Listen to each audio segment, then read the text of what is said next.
Morning, students, welcome to the class. Today worksheet is based on the problems on trigonometric ratios. So let us revise. What is sin theta? जिसको हम short form में sin लिखते हैं, SIN is sin. Cosine is called as cos. Tangent is called as tan. Cosecant is called as cosec. Secant is called as sec. Cotangent is called as cot theta. Okay and ये सब इनके abbreviations हैं जिसको mostly हम use करते हैं. Sine theta P by H होता है, cos theta B by H होता है, tan P by B, cosec आपका साइन का अपोजिट तो एच बाई पी, सेक आपका कॉस का रेसिप्रोकल एच बाई पी और कॉट आपका टैन का reciprocal B by P. So आपने लिखा है यहाँ पे sine theta 1 by cosec theta होता है और cosec theta 1 by sine theta होता है. ठीक है, कॉस थीटा आपका 1 बाय सेक थीटा होता है और सेक थीटा आपका 1 बाय कॉस थीटा होता है. ये सब रेसिप्रोकल रिलेशनशिप है साइन और कॉसेक में, कॉस और सेक में और टैन में और कॉट में. टैन थीटा को हम sine theta by cos theta भी लिख सकते हैं और कॉट थीटा को हम cos theta by sine theta लिखते हैं.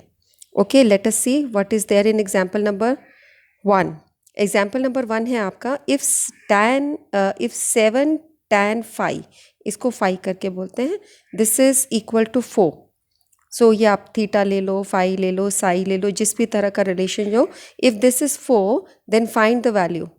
ये जो आपको एक्सप्रेशन दिया है इसकी वैल्यू आपको निकालनी है. तो आप यहाँ देखिए, अगर tan फाई आपका 4 के इक्वल है तो आप 7 को नीचे लेके आ जाइए तो tan फाई आपका 4/7 हो जाएगा. ये यहाँ मल्टीप्लाई हो रहा है tan फाई से तो इधर आके ये डिवाइड हो जाता है, 4/7 आ जाता है. ये सब आपको 10th में अच्छे से ये चीज़ें क्लियर हैं. अब आप क्या करेंगे, इसको कंसिडर करते हैं. इसके अंदर हम इसको क्या करते हैं, न्यूमरेटर और डिनोमिनेटर को दोनों को कॉस फाई से डिवाइड कर देते हैं.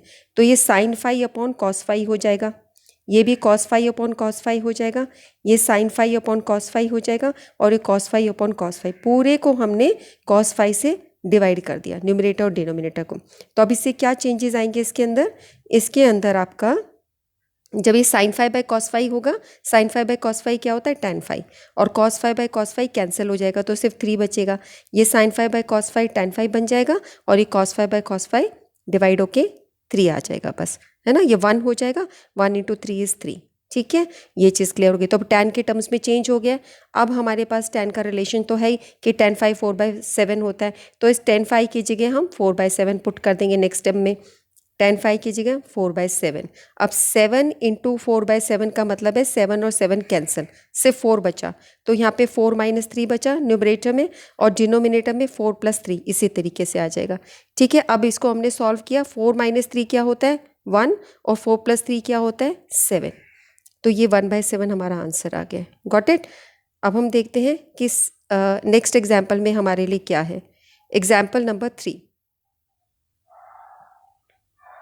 यहाँ पर if angle A and angle B are acute angles, अगर ये दो एक्यूट एंगल्स हैं, एंगल ए है ये एंगल बी है, ये दोनों एक्यूट एंगल्स हैं, then they are acute angle such that cos A equal to cos B. ये आपको गिवन है कॉस ए कॉस बी के इक्वल है. Then show that angle A is equal to angle B.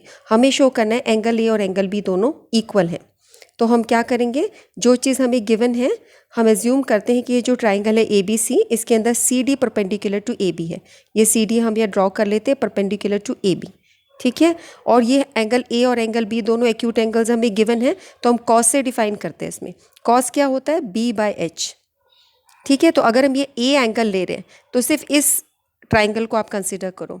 इसमें B क्या होगा, B होगा ये ए डी, ये ए डी, तो बी हो गया ए डी.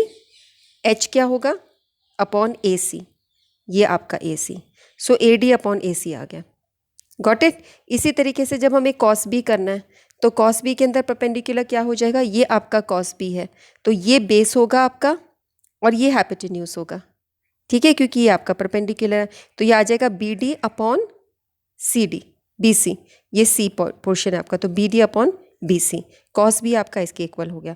अब हमें ये गिवन है कि cos A and cos B are equal. Starting में हमें ये गिवन है cos B and cos A are equal. सबसे पहले हमने क्या किया कि हमने कॉस ए और कॉस बी को फाइंड आउट कर लिया इस ट्राइंगल की टर्म्स में. उसके बाद हमने इस इक्वेशन को यूज़ किया कि कॉस ए तो कॉस बी के इक्वल है तो ये दोनों एक्सप्रेशन भी राइट हैंड साइड वाले इक्वल होना चाहिए, तो हमने इन दोनों को इक्वल करा. अब हम इसको इंटरचेंज करेंगे. कैसे इंटरचेंज करेंगे, देखिए ये ए डी अपॉन ए सी है, this is equal to B D upon B C. अब आप क्या करोगे, इसको इधर ले जाओगे और इसको इधर ले जाओगे। ऐसा हम करते हैं सिंपल इक्वेशंस में। तो ये आपका A D upon B D आ जाएगा और ये ए सी अपॉन बी सी हो जाएगा। Got it? Next step clear हो गया।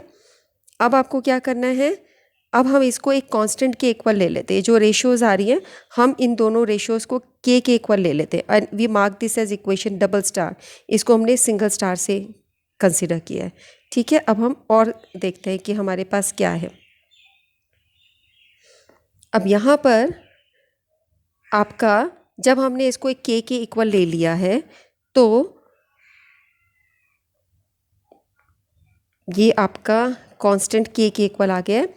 तो आपका ए डी हो जाएगा, जैसे आपने A D upon B D को के इक्वल लिया तो ये के इधर चला जाता है, ये आपका आ जाता है A D is equal to के बी डी, ऐसे आ जाता है। तो ए डी इक्वल टू के बी डी। सिमिलरली ये वाली इक्वेशन हो जाएगी ए सी इक्वल टू के बी सी। इसको हमने इक्वेशन 1 मार्क किया, इसको इक्वेशन नंबर 2 मार्क किया। अब हम यहाँ पर पाइथागोरस थ्योरम लगाएंगे। पाइथागोरस थ्योरम लगाएंगे इस ट्राइंगल के अंदर। ठीक है, ये ट्राइंगल आपका इस तरीके से हमारे पास है।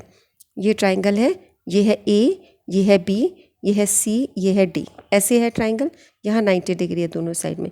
तो आप पाइथागोरस थ्योरम जब लगाते हो सी ए डी में, ये आपका सी ए डी हुआ तो उसमें हाइपोटेन्यूज क्या है, A C square equal to A D square plus D C square. ठीक है, तो आपने जब सी ए डी में लगाया सी ए डी, सो आपका हुआ एंड सी बी डी, ये हमने ये वाला यहाँ पर जो मैंने अभी बोला है ए सी स्क्वायर में से आप ए डी स्क्वायर माइनस करो।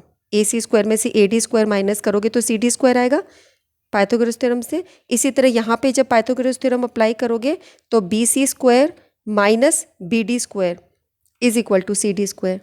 Got it? ये समझ आया आप लोगों को या मैं फिर से बताऊँ? देखिए मैं एक बार फिर से अप्लाई कर देती हूँ। जैसे ये आपका ट्राइंगल है, ये सी है, ये डी है, ये ए है। मैं सिर्फ सी इसमें लगाती हूँ तो ये तुम्हारा हो जाएगा A C square equal to A D square plus B C square C D square. ठीक है, ये आपका हाइपोटेन्यूज होता है, ये बेस है, ये परपेंडिकुलर है। तो बेस में हमने ए डी स्क्वायर लिख दिया, ये ए डी है प्लस सी डी स्क्वायर। तो अगर मुझे सी डी स्क्वायर निकालना है तो मुझे इसको इधर लाना पड़ेगा। तो ये क्या हो जाएगा, A C square minus A D square, ये चीज़ आ जाएगी। ठीक है, इसी तरह जब यहाँ दूसरे ट्राइंगल में हम इस चीज़ को लेंगे तो दूसरे ट्राइंगल में आपका हाइपोटेन्यूज हो जाएगा, ये आपका है ए, ये है बी, ये है डी। अब मैं जब इस ट्राइंगल को कंसीडर करूँगी तो हाइपोटेन्यूज हो जाएगा B C square. Hypotenuse square आपका होता है C D square plus B D square, ऐसे हो गया।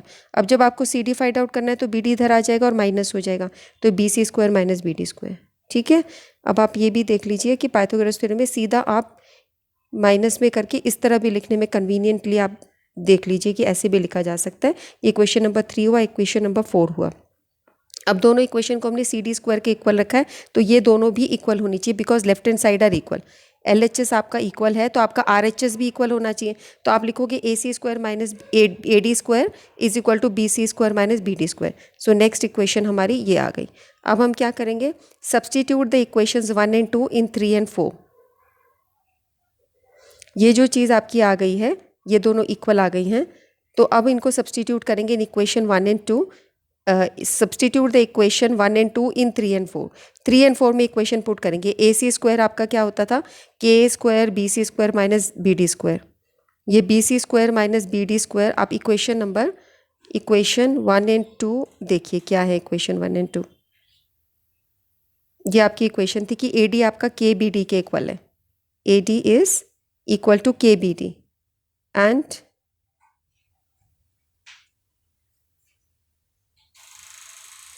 ओके एंड ए सी आपका के बी सी के इक्वल है, ये वाली इक्वेशन। ठीक है, तो ए डी की जगह के बी डी आ जाएगा और ए सी की जगह के बी सी स्क्वायर आ जाएगा। ठीक है, इसको हम यहाँ पुट करते हैं। ओके, सो ये तुम्हारा हो गया K square B C square minus B D square equal to B C square minus B D square. अब ये क्या हो गया, ये दोनों हो गए कैंसिल। सो के स्क्वायर इक्वल टू 1 बचा and it means K is equal to 1। So putting this equation in, जहाँ पे डबल स्टार है तो ए सी इक्वल टू के बी सी था, तो वो आपका क्या आ जाएगा, A C equal to B C.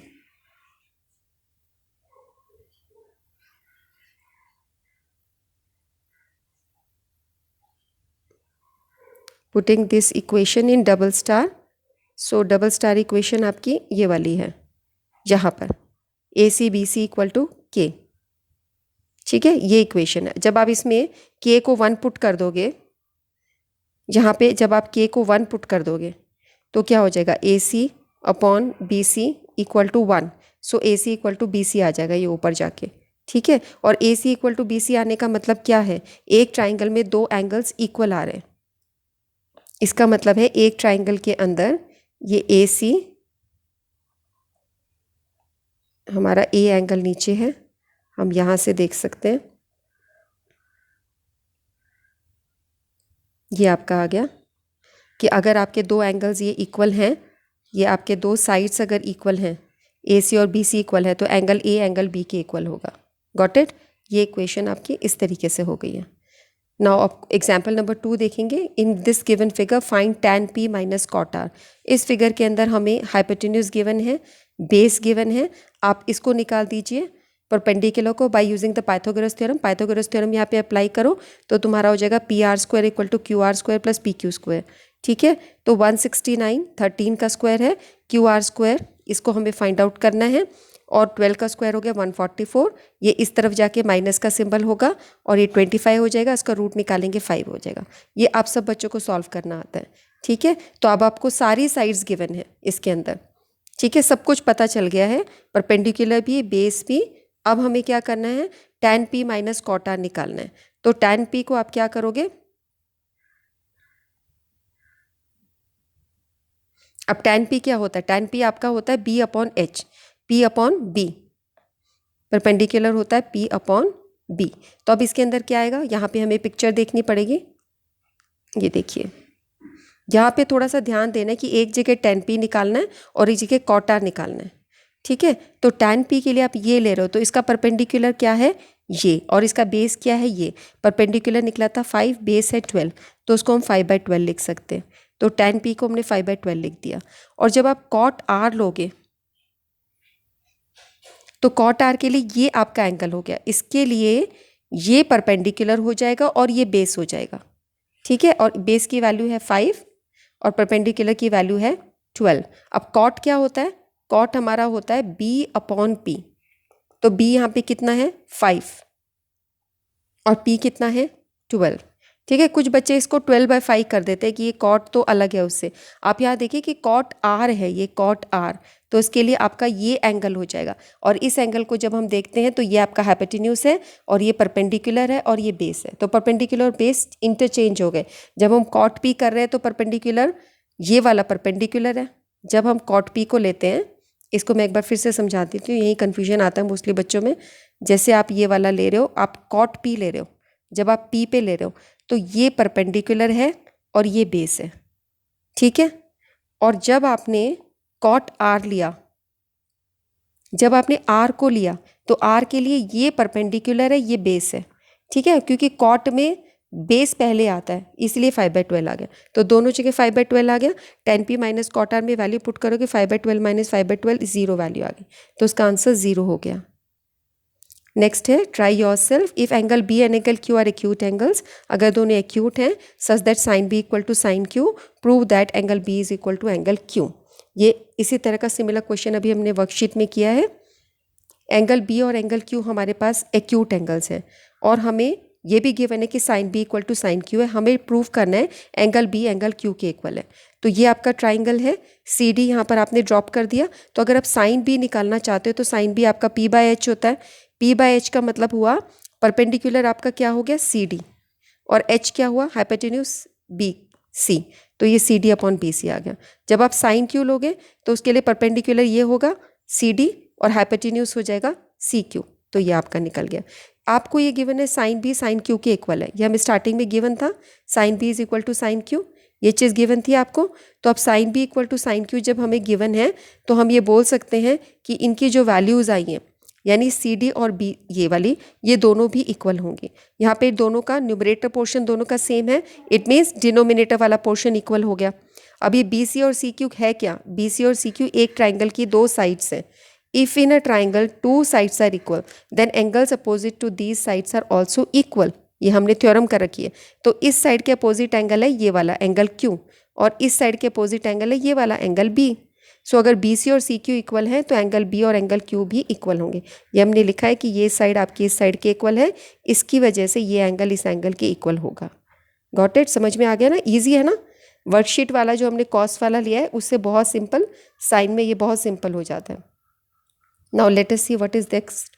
Question number 2 हमें गिवन है, अगर कॉट थीटा 7/8 है तो इसको इवैल्यूएट करो। कॉट थीटा आपको 7/8 गिवन है, इसका मतलब है इस ट्राइंगल के अंदर कॉट होता है आपका B/P, तो B आपको गिवन है 7x और P आपको गिवन है 8x। इसको हम सॉल्व करते हैं और ये निकालते हैं हाइपोटेन्यूज। तो हाइपोटेन्यूज स्क्वायर आपका P² + B² होता है, तो ये 8² + 7x² हो जाएगा। 8 का स्क्वायर 64, 7 का स्क्वायर 49, दोनों को ऐड करेंगे 130x², और h की जब वैल्यू निकालोगे तो root of this, so x तो आ जाएगा, लेकिन रूट ऑफ 113 सॉल्व नहीं हो सकता, तो ये आपका ऐसे आ जाएगा स्क्वायर रूट फॉर्म में। अब आप इस एक्सप्रेशन को लीजिए, इसके अंदर साइन थीटा की वैल्यू डालो। साइन थीटा होता है P/H, तो P/H का मतलब हुआ, P हमारा क्या है 8 है ना, P है आपका 8/113x, ये x से x कैंसिल हो जाएगा, और कॉस थीटा है B/H, तो ये आपका बेस है, ये हाइपोटेन्यूज है, तो 7x/113x, x से x कैंसिल हो गया। इन वैल्यूज़ को हमने यहाँ पुट कर दिया, साइन थीटा की वैल्यू डाल दी और ये कॉस थीटा की वैल्यूज़ डाल दी। ठीक है, अब नेक्स्ट स्टेप क्या रहेगा, जब हमारे पास ऐसे दो एक्सप्रेशन होते हैं, हमने सीखा है कि a - b × a + b = a² - b²।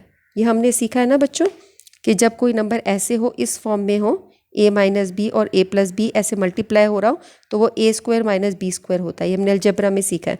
तो ये भी तुम्हारा a - b a + b जैसा है, ये भी a - b a + b जैसा है। सेम टर्म ऐड हो रही है यहाँ पर इस एक्सप्रेशन में, और सेम टर्म माइनस हो रही है, यहाँ पर भी सेम टर्म्स ऐड हो रही है, सेम टर्म माइनस हो रही है, तो यहाँ पर ये फॉर्मूला लग सकता है। ठीक है, यहाँ पर हमने इस फॉर्मूले को लगा दिया using this formula. So will get 1² - 8/113²। अब 1 का स्क्वायर तो 1 ही रहेगा, 8 का स्क्वायर 64/1 √113 का जब स्क्वायर करोगे तो रूट हट जाएगा, ये ध्यान दो कि यहाँ पे रूट कैंसिल हो गया। ठीक है, 7 का स्क्वायर हो गया 49, और यहाँ पे स्क्वायर रूट था ये, तो ये स्क्वायर रूट हट गया उसका। अब आप इसके यहाँ पे एलसीएम लोगे, एलसीएम लेने में 139 - 113 - 64। जब ऐसा नंबर हमारे पास होता है तो हम क्या करते हैं, इसको इससे मल्टीप्लाई कर देते हैं, या ये मानो कि 1 को 113 से ही मल्टीप्लाई किया, 113 से ही डिवाइड किया, ताकि नीचे 113 आ जाए। किसी भी तरीके से देख लीजिए, पर अगर 1 होता है सिंपल आपके लिए रहेगा, ये नंबर आपका सीधा इससे मल्टीप्लाई हो जाता है। तो 113 - 64, यहाँ पे भी 113 - 49, इसको माइनस करोगे 14/113, ये 64/113, अब दोनों का 113 नीचे कैंसिल हो जाएगा। ठीक है, 113 कैंसिल हो जाएगा, तो हमारे पास क्या बचेगा, 49/64, ये बच जाएगा, ये कैंसिल हो जाएगा, और हमारा आंसर आ जाएगा 49/64। इस क्वेश्चन का एक और तरीका है, जब हम आइडेंटिटी सीख लेंगे तब हम उस तरीके से करेंगे। इसका सेकेंड पार्ट है कॉट स्क्वायर थीटा भी निकालो। तो कॉट थीटा आपका क्या था बच्चों, उसको हम लिख सकते हैं कॉट थीटा का होल स्क्वायर। कॉट थीटा को हम 7/8 भी लिख सकते हैं ऐसे, 7 का स्क्वायर हुआ 49, 8 का स्क्वायर हुआ 64, वही आंसर आ गया। सेम देखो, अब इधर भी वही आंसर आया। तो ये यानी कि ये पूरा चीज़ जब हम सॉल्व करते हैं तो ये चीज़ बन जाती है वो। इसको हम आगे आने वाले एक्सरसाइजेज में देखेंगे, नेक्स्ट जो वर्कशीट्स आएंगी हमारी। थर्ड क्वेश्चन देखें। थर्ड क्वेश्चन है कि if consider a triangle ABC, एक ट्राइंगल ABC को कंसिडर करो, and which is right angle at C। AB की वैल्यू 29 है, BC 21 है, और ABC थीटा दिया है, तो cos square theta + sine square theta और cos square theta - sine square theta निकालो। इसे करते हैं। अब ये ट्राइंगल है आपका, ये 29 दिया है, 21 दिया है, यहाँ पे पाइथागोरस थ्योरम आप लगाओगे तो ये आपका आ जाएगा 29² = AC² + 21²। 29 का स्क्वायर होता है 841 बच्चों, AC² + 441, 441 इधर आ जाएगा, आपका माइनस हो जाएगा। ठीक है, एंड फिर ये आ गया 400 माइनस करके। सो AC की वैल्यू जब हम इसका रूट करेंगे 40 का, तो ये तुम्हारा 20 × 20 होता है ऐसे 400, तो ये AC की वैल्यू आ जाएगी 20। अब नेक्स्ट हम क्या करेंगे, ये एक्सप्रेशन लिखेंगे cos square theta + sine square theta. Cos theta आपका B/H होता है, इसकी वैल्यू 20 आ गई, तो B हमारा क्या है 21, तो हम लिखेंगे 21, h है हमारा 29, तो 21/29 का स्क्वायर ऐसे, और p की वैल्यू कितनी है 20, तो 20/h की वैल्यू 29 है, ये स्क्वायर कर दिया। 21 का स्क्वायर क्या होता है 441, अभी पीछे हमने करा, और इसका होता है 841 है। 29 का स्क्वायर अभी हमने करा, ये 29 का स्क्वायर है 841, ठीक है। तो यहाँ पर 20 का स्क्वायर होता है 20 × 20 400/841। अब दोनों के नीचे सेम नंबर है, तो आप ऊपर वाले नंबर्स को सीधा ऐसे ही ऐड कर सकते हो। 441 + 400, ये क्या आ गया 841/841, तो कैंसिल होके क्या आंसर आ गया 1, यानी 1 इसका आंसर आ गया।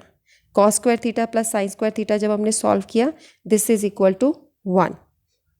अगला करते हैं cos square theta minus sign square theta. cos square theta b/h का स्क्वायर है, ये p/h का स्क्वायर है, यहाँ पे वैल्यूज डाल दी, वो सेम है, बस बीच में माइनस चल रहा है, बीच में माइनस चल रहा है, सारा सेम है। तो 441 में से 400 क्या 41, 41/840, ये आंसर आ गया, ठीक है। सो आज की वर्कशीट्स में बहुत अलग तरह के क्वेश्चंस थे। आप इन क्वेश्चंस को एक एक बार दो बार, जब तक आपको समझ नहीं आए आप इसकी अपने आप से प्रैक्टिस कीजिए। इस काम को करके इनकी पिक्स अपनी टीचर्स को सेंड कीजिए, कमेंट सेक्शन में कमेंट करिए, ठीक है। That's all for the day.